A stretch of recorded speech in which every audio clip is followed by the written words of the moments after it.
ഈ ബാക്കിയുള്ള 4 neuro transmitters? ഇപ്പോൾ ഓക്സിറ്റോസിൻ എന്ന് പറയുന്നത് ഇപ്പോൾ അമ്മയും കുഞ്ഞും തമ്മിലുള്ള ബന്ധം ഏറ്റവും പ്യുവർ റിലേഷൻഷിപ്പാണ്. കെയറിങ് അല്ലേ, സംരക്ഷണം. അപ്പോൾ അമ്മമാരാവാത്ത വ്യക്തികൾക്കും ഓക്സിറ്റോസിനുണ്ട്, പുരുഷന്മാർക്കും ഓക്സിറ്റോസിനുണ്ട്. കാരണം നമുക്കും കെയർ ചെയ്യാനായിട്ട് സാധിക്കുന്നു. ആ കെയറിങ്ങുമായി ബന്ധപ്പെട്ടൊരു സംഭവമാണത്.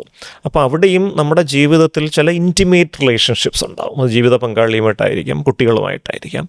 ആ ഒരു ഇൻറ്റിമസി നമ്മുടെ ജീവിതത്തിൽ നിലനിർത്തണം. നമ്മൾ തിരക്കാണ്, അതുകൊണ്ട് നമുക്ക് ഇവർക്കൊന്നും വേണ്ടി സമയമില്ല എന്ന് പറഞ്ഞുകൊണ്ട് പോയി കഴിഞ്ഞാൽ ഈ ഓക്സിറ്റോസിൻ പതിയെ പതിയെ ഡിപ്ലീറ്റഡ് ആവാൻ സാധ്യതയുണ്ട്. അതുകൊണ്ട് ഈ ഇൻറ്റിമേറ്റ് റിലേഷൻഷിപ്സിന് വേണ്ടിയിട്ട് നമ്മൾ കൃത്യമായിട്ട് സമയം വെച്ചാൽ അത് ഓക്കെ ആവും. എൻഡോർഫിൻസും എൻകഫാലിൻസും നേരത്തെ ഞാൻ പറഞ്ഞതുപോലെ സന്തോഷമുണ്ടാക്കുന്ന കാര്യങ്ങളാണ്. അത് കൂടി നിന്ന് കഴിഞ്ഞാൽ നമുക്കൊരു വിഷമകരമായ ഒരു അവസ്ഥ വന്നാലും പെട്ടെന്ന് നമ്മൾ ഈ പറഞ്ഞ പോലെ ജീവൻ അവസാനിപ്പിക്കാനോ ഒന്നും പോകില്ല. അതിനും ഒരുപാട് കാര്യങ്ങൾ ചെയ്യാം. എക്സർസൈസ് അതിലൊരു മാർഗമാണ്.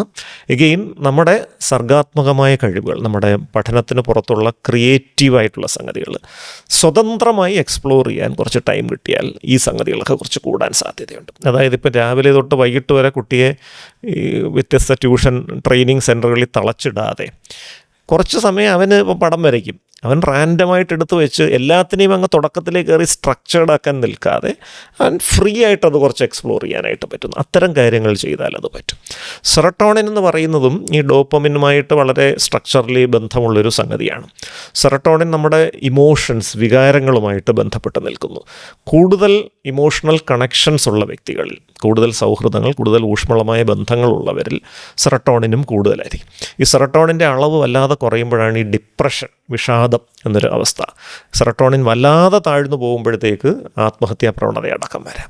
അപ്പോൾ ചില അസുഖങ്ങളിൽ ഈ പറഞ്ഞ ന്യൂറോ ട്രാൻസ്മിറ്റേഴ്സിൻ്റെ അളവിലൊക്കെ വ്യത്യാസം വരാം. ഇപ്പം ഗാമ അമൈനോ ബ്യൂട്ടൈറിക് ആസിഡ്, അത് ആങ്സൈറ്റിയുമായി ബന്ധപ്പെട്ടതാണ്. ഗാബയുടെ അളവ് വല്ലാതെ കുറയുമ്പോഴാണ് ഈ ആങ്സൈറ്റി ഡിസോർഡേഴ്സ്, പാനിക് ഡിസോർഡേഴ്സ് അതൊക്കെ വരുന്നത്. അപ്പോൾ സാധാരണ ഞാൻ നേരത്തെ പറഞ്ഞ പോലെ നമുക്ക് നിത്യജീവിതത്തിൽ കുറേ കാര്യങ്ങൾ വഴി തന്നെ ഈ ന്യൂറോ ട്രാൻസ്മിറ്റേഴ്സിനെ ക്രമീകരിക്കാം. അതൊക്കെ ജീവിതത്തിൻ്റെ ഭാഗമാക്കുക എന്നുള്ളതാണ് നമ്മൾ ചെയ്യേണ്ടത്. ഇതൊക്കെ ചെയ്താലും ചില വ്യക്തികളിൽ പല കാരണങ്ങൾ കൊണ്ടും ഇതിൻ്റെ ലെവൽസ് ചിലപ്പം തകരാറിലേക്ക് പോയി അതൊരു പ്രകടമായ ഒരു രോഗലക്ഷണത്തിലേക്ക് പോയാൽ ഈ രാസവസ്തുക്കളുടെ അളവ് ക്രമീകരിക്കാൻ സഹായിക്കുന്ന മരുന്നുകൾ നിലവിലുണ്ട്. ആവശ്യമുള്ള ഘട്ടങ്ങളിൽ ആ മരുന്നുകൾ ഉപയോഗിച്ച് തന്നെ ഈ ന്യൂറോ ട്രാൻസ്മിറ്റേഴ്സിൻ്റെ അളവിനെ നമുക്ക് ക്രമീകരിക്കേണ്ടി വരും ചികിത്സയിലൂടെ.